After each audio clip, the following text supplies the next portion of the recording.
Hello traders, the title of the video is how much should I risk per trade? That's a very interesting question. It's a very broad question. How much should I risk per trade? It all depends on you, my friend. It all depends on you. How much are you willing apology to trader, how much are you willing to risk per trade? That's the question to you first. How much will you be happy to risk per trade? It's a personal question, yes or no. Okay. So you may say, George, so what's the point of you recording the video? I'll tell you a little bit more. So stay with us and watch the full length of this tutorial. Alright. So the general rule is to adhere to the 5% money management rule. I'm not going to make this video a topic about a 5% money management rule. Alright, very simple. Alright, your trading account, how much do you got inside that trading account to start your day with? Now, if you place 3 or 4 trades, the total amount of trade that you are trading must not take more than 5% of your trading account. That's it. So we may say 5% of your trading account should be how much you risk per your total trade. So now the question is, how much is your total trade? The total amount for your total trade that you want to trade. Now, remember what I said to you now. It's a very, very important thing, all right? You have a trading account, that's it. But you will only, can we see that? You will only trade with the 5% of that trading account. No more. So that piece, that is 5% of that trading account, that's what you're going to trade with, whether you have 10 trade or 100 trade open. Now you want to divide that 5% into the number of trade that you want to trade. Now, but you may say, Joe, you are not answering my question. So I'm a day trader. Okay? So if you ask me personally, Joe, how much do you risk per trade?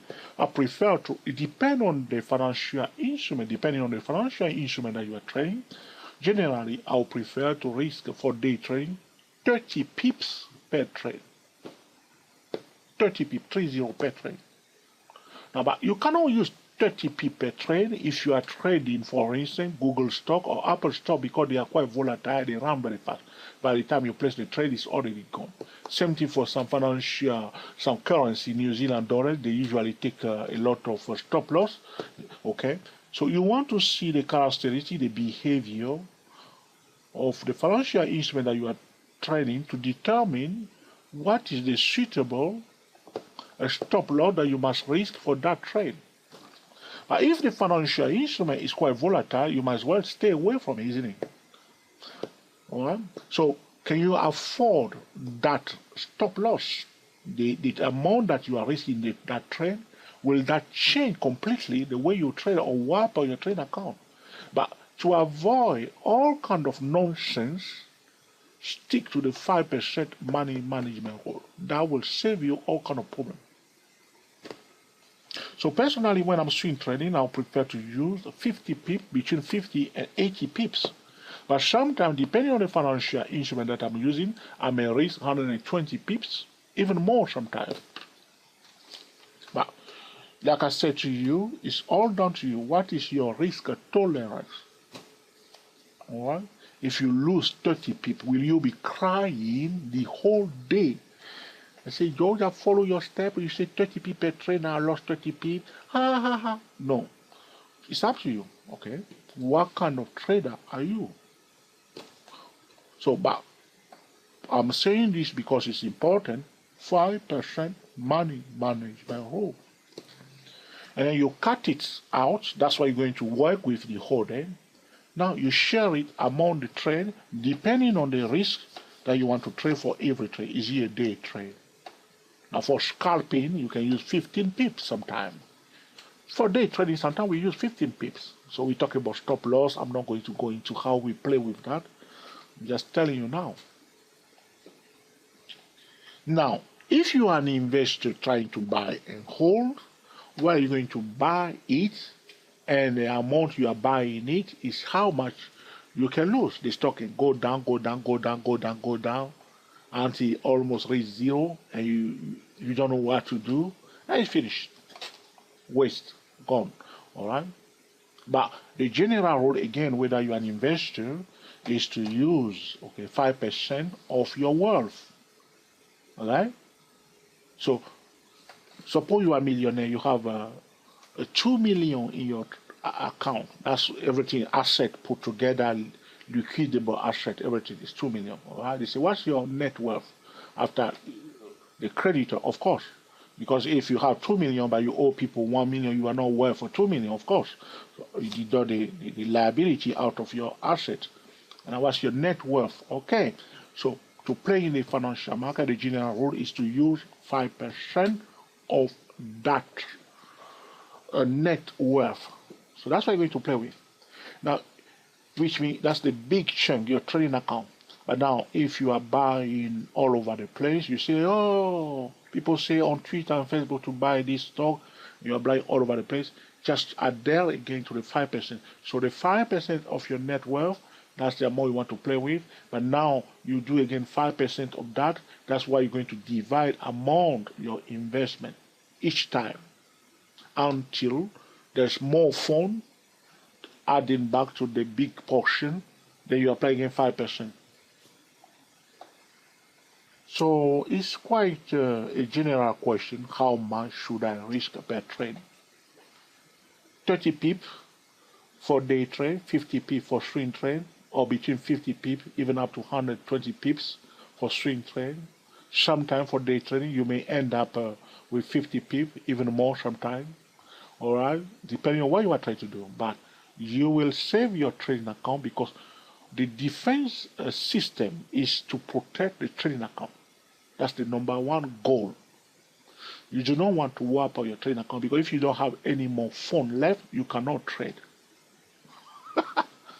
All right? That's the rule.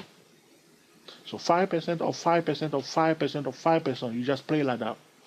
Or you share that 5% among the trades. But you don't want to just say, okay, my 5% is this, and that's all I will use.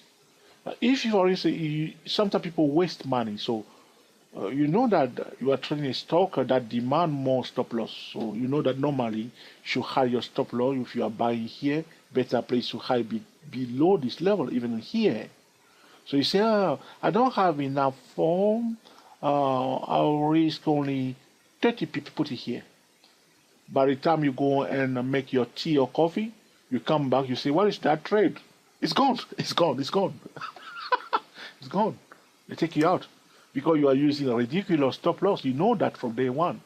Though you were right that the price will go up, you are placing a crazy stop loss, multiplier. So you use 30 pip, they take you out. Say, oh, I'm not going to do more. Then you put again another 30 pip. That's 60 pip already. And then they take you out again. Instead of using straight away 60 pip, you could have been staying in that trade so far. So it's all down to you. Can you afford the stop loss? Is he adhering to the 5% money management rule? Or and so on and so on. So we can keep talking about this all day long. And if you have 4 or 5 people here, we will having all kind of argument. This will say, George, shut up. All you are saying is nonsense. Another may say this and that because of their risk tolerance. So what type of trader are you? Are you a day trader? Are you a swing trader? Are you a position trader? Now know the financial instrument that you are trading, the behavior, how far it goes. So that's why we say to trade, use a demo account to test it first. So you want to trade it, so use a demo account, then you will realize that, oh, 30 people is not good, 40 people will work better. Instead of taking 30 people from you twice or 3 times before you realize that now, after they take your 3 times 30 people, that 90 people gone, then they say, okay, now I'll use 60 people. All right? So suitable stop loss, hide it. That's why when you are looking for buy and sell signal, we want it to be near a key level. Buy at the key support level, buy, sell at the key resistance level. Usually those trades will survive more. A trader recently told me, George, I use the yearly chart key level. They are powerful. They are awesome. They were amazing. He knows what he's talking about now, you see. But this is it. Where are you hiding your stop loss? How are you timing the market? This is it, the most important thing. You see here, this is one scenario here. So you see people were selling on the edge of the moving average here, 14. But look at this kind of thing, up, up, up. Sometimes they will take you out like this, all right? You have done the correcting, you use the correct stop loss, you are there to the 5% money management rule, and sometimes they may take you out like this. News come out of nowhere, or external factor influence the trend, and you look at it, you say, what? You just smile and walk away because you know that those things can happen. You're not going to fight that. It will happen sometime at the few. So what are you going to do about it? You shake yourself and come back and fight back another day and get your money back. That's what you do. All right, so I think I've said enough about this question. How much should I risk per trade? All right. So, but sometimes people like a hedge fund or trading firm may have a strategy in place. So they will be using the same stop loss for day trading. Doesn't matter which financial instrument they are trading, they will say they will use the same stop loss. It's 50 pips across the board. It's 30 pips across the board. So sometimes, as soon as they take them out, they don't think of it. Next trade. So if they have polished that strategy, that's why they're going to work with. They'll tell you, they'll say, George, I don't care about what you teach on YouTube. Use 30 pip, use 50 pip. That's across the board. So something that they have tested that have been working for them, depending on the financial instrument that they are using, don't be surprised. Don't rebel against it. If they have tested it, it's working for them. That's it. That's why you use a demo account. That's why you test things before you start going live to determine what's the best thing to you. So not all financial instruments are behaving the same way. Some financial instruments are very, very, very volatile. Currency, same thing. Commodity indices. So you want to know which one is suitable to your risk tolerance before you even open your wallet. You're playing with the 5% money management rule. All right. How much stop loss are they demanding before you even place the trade? All right. So you play the trade straight away. You say, oh, it's showing minus 20. Where that's coming from? It's the broker. All right, it's the broker because it's volatile, it's risky. He's also protecting his downside. All right. So are you willing to take that straight away? That 20 pip down straight away, and then now you have to add more stop loss. Work with it, and then slowly do that. Another way to control the risk, instead of asking how much should I risk per trade, is to use limit orders. Limit order, which means you are not buying or selling at market price. You are using limit orders to enter the trade. That's a very good way to enter a trade, price coming to you to sell. So you see here, there's this shadow here. You see this shadow, the first shadow here, which means people sold it there. Now your intention to sell, sometimes those traders, some investors, they have a strategy play. They will just say, I will sell. They will place order here to sell and stop loss above this high here. Is this something you have tested? Is this something that you have worked with before that is working for you? If that is the case, that's what they're going to work with. So they will be doing that all the time. You'll be saying, what are you doing? And they say, that's how we do it here. That's it. So if you have any questions, suggestion, complaint, okay, lament, acclamation, please put it in the comment section. And in due course, I will be recording another video to answer your specific question. Subscribe to our YouTube channel. Our YouTube channel is 24 Stock Trader. Digit 2, digit 4 Stock Trader. To learn more about trading, risk control, blah, blah, blah, go to www.stochastic-macd. Be sure to click on the notification bell after subscribing to our YouTube channel, 24 Stock Trader. So anytime we record a new video, you will be the first person to be notified. Until the next time, enjoy yourself and be very happy. We are the TSTW24 traders talking about how much should I risk per trade. I want to hear your thoughts. How much do you risk per trade? Do you have a better strategy in mind? Let us know in the comment section so we can all learn from you. Thank you for watching and I will speak to you soon. Happy trading to you all.